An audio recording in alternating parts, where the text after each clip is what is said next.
Ouais. T'as vu les pro-génocides français, là, ils sont pas contents qu'on tue des Palestiniens. Enfin, de manière légale, hein. Sinon ils ont pas changé. Non, mais c'est rassurant, hein. Ils ont quand même une limite, ces gens-là. Ils ont Une morale. morale, oui.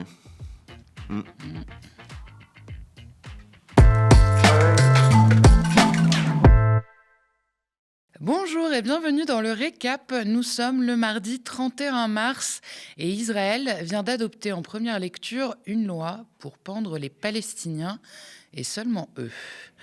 Sous couvert d'une loi sur la peine de mort pour les terroristes, le gouvernement israélien a trouvé un énième prétexte pour continuer de massacrer le peuple palestinien et plus généralement les Arabes, et ceci grâce à une petite subtilité dans le texte. Et oui, cette nouvelle loi autorisant la peine capitale ne concerne pas tous les terroristes de manière indifférenciée, mais seulement celles et ceux qui sont reconnus coupables de meurtres commis au nom du refus de l'existence d'Israël. Et ça change tout. Les terroristes juifs, comme notamment les colons qui sèment la mort et le chaos dans les territoires occupés, ne seront jamais visés, si tant est qu'ils doivent un jour rendre des comptes pour leurs crimes.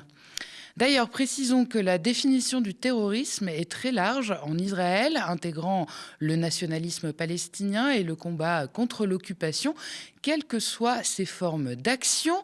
Dans les faits, la nouvelle loi nuance subtilement deux situations, ou plutôt deux terrains d'action, ce qui se passe à l'intérieur d'Israël et ce qui se passe en Cisjordanie occupée.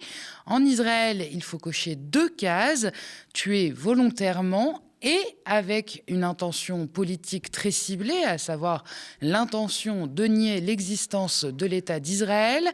Mais quoi qu'il arrive, le juge peut encore décider entre peine de mort et perpétuité. En Cisjordanie, la seule qualification d'acte terroriste suffit. Sur ce territoire, sous contrôle militaire israélien depuis 59 ans, la peine de mort n'est plus une option, mais elle devient la norme. La prison à vie ne serait envisagée que dans des situations très exceptionnelles que même le texte ne précise pas.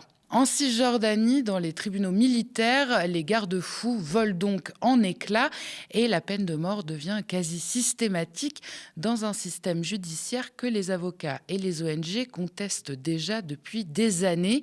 C'est d'ailleurs pas tout à fait innocent si tout a été fait pour réduire au maximum la marge de manœuvre des magistrats. Le nouveau texte de loi verrouille tout ce qui peut l'être. Désormais, la peine capitale peut tomber à la majorité simple, plus besoin d'unanimité.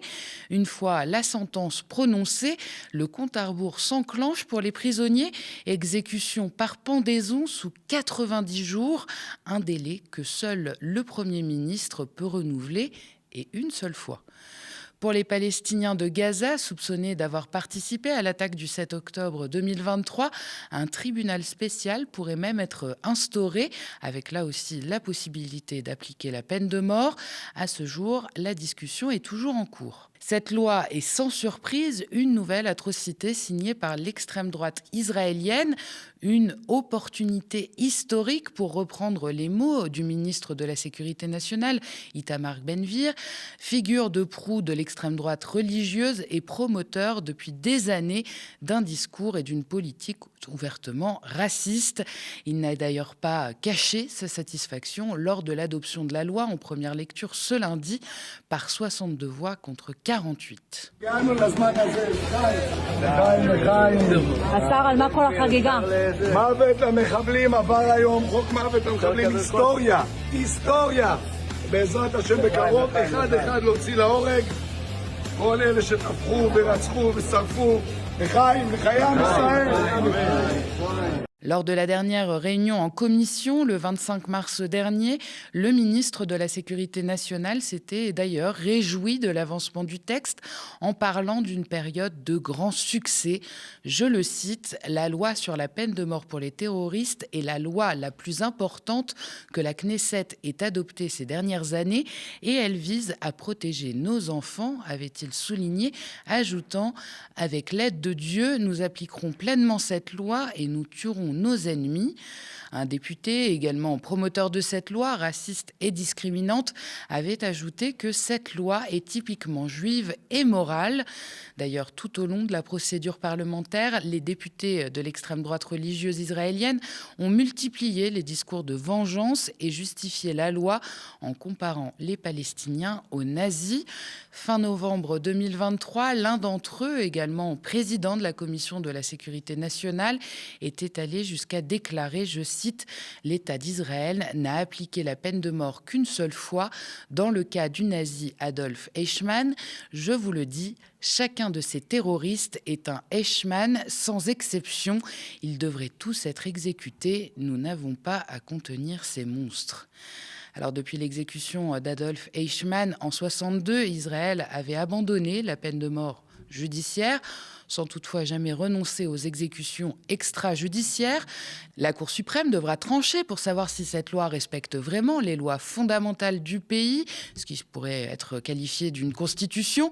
Et les juristes s'alertent déjà, le projet de loi ne prévoit aucune mesure de clémence pour les condamnés à mort, ce qui enfreint les conventions internationales, et il crée un décalage entre la législation applicable aux citoyens israéliens et celle qui s'applique en Cisjordanie occupée.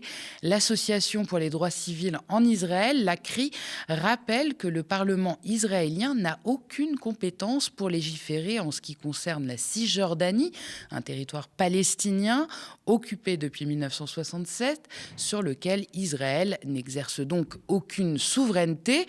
Selon elle, cet argument suffirait à invalider la loi. L'ACRI souligne aussi que la loi est inconstitutionnelle car elle viole le droit à la vie, la dignité humaine, le droit à une procédure régulière et le principe d'égalité, autant de protections garanties par donc les lois fondamentales israéliennes. Par ailleurs, le conseiller juridique du ministère de la Justice n'est pas beaucoup plus enthousiaste. Il souligne que l'application de la peine de mort, en raison de ses caractéristiques propres, est extrêmement problématique. En général, il s'agit d'une peine que les pays réservent aux cas les plus exceptionnels et les plus graves. Et nous ne connaissons aucun pays confronté au terrorisme à une telle échelle et présentant des caractéristiques similaires qui ait prévu une telle disposition dans sa législation civile. Le Bureau des droits de l'homme de l'ONU en Palestine a appelé Israël à abroger immédiatement la loi discriminatoire sur la peine de mort, estimant qu'elle renforce encore la violation par Israël de l'interdiction de la ségrégation raciale et de l'apartheid. Même ton de consternation du côté d'Amnesty International. Erika Guevara Rosas, directrice principale de la recherche et du plaidoyer, y voit quant à elle une manifestation publique de cruauté, de discrimination et de mépris total des droits humains. Rima Hassan, l'eurodéputée insoumise et membre de la Commission des droits de l'homme de l'UE, s'est elle aussi insurgée. Je la cite, « Cette loi viole le droit international, notamment en supprimant toute possibilité de recours, de grâce ou d'allègement de peine, et viole les normes du droit humanitaire applicables aux résidents d'un territoire occupé. » Le haut-commissaire de l'ONU a également rappelé que priver les Palestiniens des territoires occupés des garanties d'un procès équitable prévu par la 4e Convention de Genève constituait un crime de guerre. Pour la militante israélienne des droits humains Yuli Novak, Israël atteint un niveau de bassesse dans la déshumanisation des Palestiniens en inscrivant leur traitement cruel dans la législation nationale. Il tue déjà des Palestiniens de manière systématique sans que personne ne lui demande de rendre de compte. Sous la direction de ministres de premier plan, le système israélien devient jour après jour un système qui banalise le fait de tuer et de blesser des êtres humains. Et le fait est qu'elle a raison. Israël tue des Palestiniens depuis 70 ans dans l'impunité la plus totale. Cette loi ne fait que fournir un vernis légal à cette extermination. Elle renforce un système de justice à deux vitesses typique de l'apartheid et organise les conditions pour exécuter plus rapidement les détenus palestiniens et avec encore moins de contrôle. Certains propagandistes pro-israéliens, notamment en France, comme pas au hasard Raphaël Enthoven, la voient d'ailleurs d'un mauvais œil cette loi pas parce qu'il se serait soudainement trouvé un cœur ou un semblant de conscience, pas du tout, mais parce que cette loi les met mal à l'aise. Ce n'est pas le fond qui les dérange, évidemment, c'est la forme qu'Israël revendique ces exécutions. D'un coup, c'est beaucoup plus difficile à assumer. Pour eux, le génocide des Palestiniens doit être silencieux.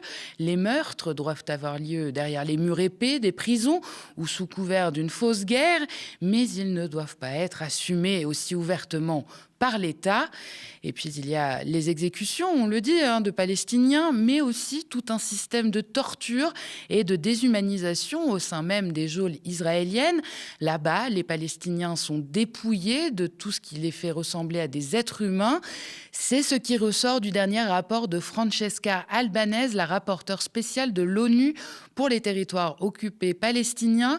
Elle y décrit une vengeance collective et l'usage systématique de la torture dont sont victimes plus de 18 500 détenus palestiniens, dont au moins 1 500 enfants, rien que depuis octobre 2023. Dès leur incarcération, les prisonniers palestiniens sont immédiatement soumis à des humiliations et à des violences extrêmes. Leurs yeux sont bandés, ils sont déshabillés et exhibés devant les soldats, souvent transférés plusieurs fois pour provoquer stress, désorientation et peur.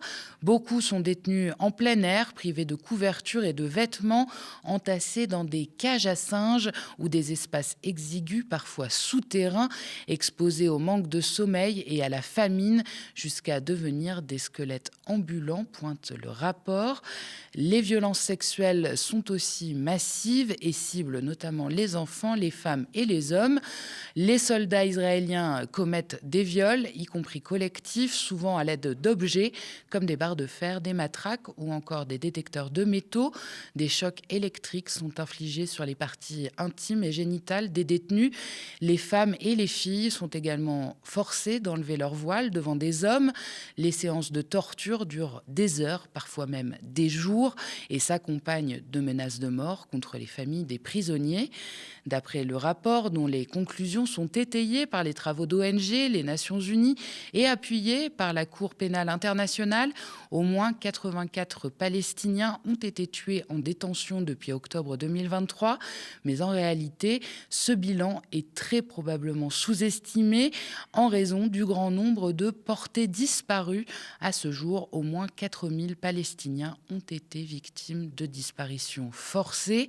Avec ce nouveau texte de loi, Israël ne se contente pas d'introduire la peine de mort. Elle s'offre une machine à tuer le Palestinien en supprimant toute garantie fondamentale d'un procès équitable et en verrouillant chaque étape de la justice pour que le système devienne quasi automatique. Cette loi ne tombe évidemment pas du ciel. Elle s'inscrit dans un régime d'apartheid construit et pérennisé depuis des décennies par des dizaines de textes discriminatoires et pleinement assumés par l'État. Elle sert à poursuivre le processus colonial en cours dans la bande de Gaza et en Cisjordanie occupée. Elle légitime la violence, l'extermination et la torture, transforme la justice en instrument de vengeance et inscrit la déshumanisation des Palestiniens directement dans le droit national.